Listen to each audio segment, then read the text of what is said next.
दक्षिण कश्मीर के पहलगाम में पर्यटकों के ऊपर कायराना आतंकी हमला किया है। कायर पाकिस्तानी आतंकवादी भारतीय सेना, जम्मू कश्मीर पुलिस और हमारे पैरामिलिट्री फोर्सेस के जांबाज वीरों का तो सामना कर नहीं सकते। इन कायर, इन बुज़दिल पाकिस्तानी आतंकवादियों ने कश्मीर को घूमने आए निहत्थे निर्दोष पर्यटकों को निशाना बनाया है। कुछ पर्यटकों को घायल अवस्था में वहां स्थानीय हॉस्पिटल में जेर इलाज के लिए दाखिल किया गया है। सारे क्षेत्र की घेराबंदी सेना, पुलिस ने कर दी है।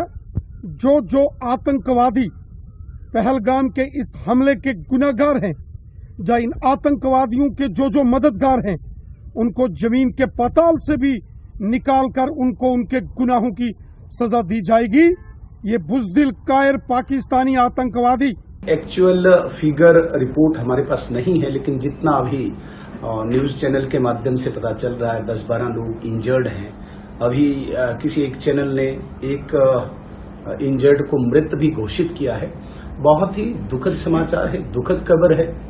लगातार पिछले 1 साल से मेरा मानना है पाकिस्तान एक नए मॉड्यूल के तहत भारत में अशांति पैदा करने की कोशिश कर रहा है।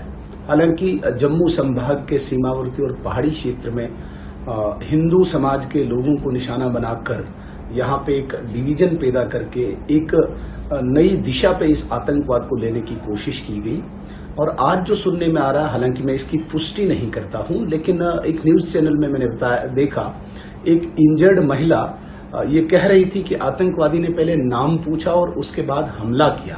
तो इससे साफ जाहिर होता है कि बिल्कुल एक कम्युनिटी को निशाना बना के कम्युनल डिवीजन करके इस आतंकवाद की नई दिशा पर वो जम्मू कश्मीर में अशांति और भारत को डिस्टर्ब करने की कोशिश करते हैं।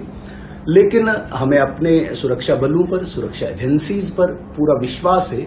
जिस प्रकार से अभी पिछले हफ्ते या 10 दिन में काफी आतंकवादियों को ढेर किया, ये भी नहीं बचेंगे।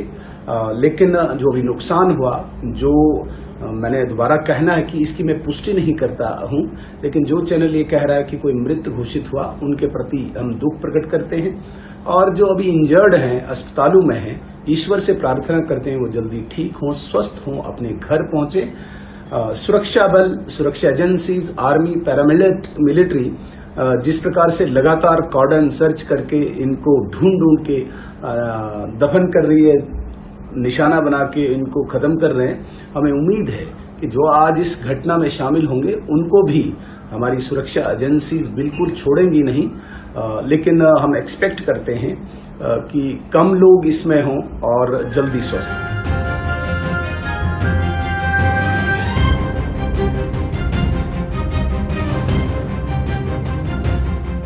पाकिस्तान की कहानी अपने बच्चों को जो है आपने जरूर सुनानी है, ताकि वो पाकिस्तान की कहानी ना भूलें। Well, our forefathers they thought that we are different from the Hindus in every possible aspect of life. Our religion is different, our customs are different, our traditions are different, our thoughts are different, our ambitions are different. That was the foundation of the two-nation theory that was laid there. That we are two nations, we are not one nation. So because of that, our forefathers, they struggled, mounted that incessant struggle to create this country.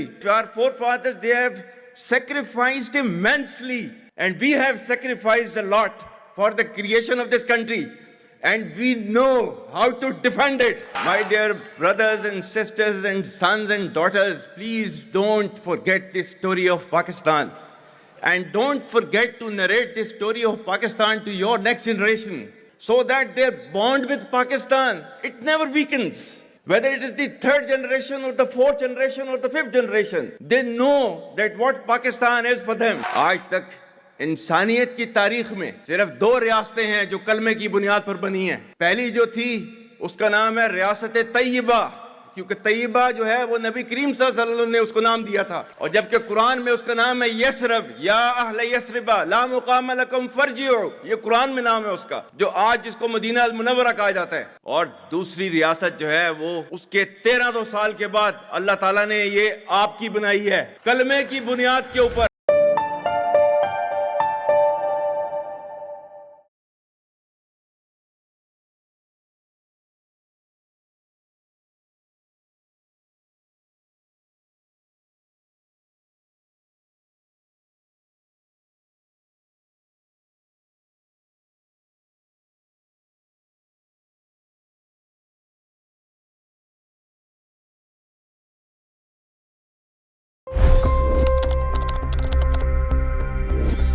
$25 crore गरीब गरीबी को परास्त करके बाहर निकले। For the good of our nation, let's work together and let's truly make America great again. The fastest news breaks. Requested PM saying that look, you will have to speak to Putin and to Zelensky. The biggest news makers. The relationship with India is probably the most important bilateral relationship the US will have for the rest of this century. The capital delivered quite an election result today. Expert analysis. The million-dollar question today is how to stop this dance of death. Ground reports. I'm standing at the crossroad of the Kumbh Mela. Behind me are more than 100 entry ghats. Long-form interviews. Exclusionary politics is reflected in Manipur case as well. You don't bother because this is a small state. Deep dive into burning issues. It's often said DRC could be the richest country in the whole world. It's because of what sits underneath. Why exactly did the US topple the Sheikh Hasina government? HT videos. We don't just break news, we break it down.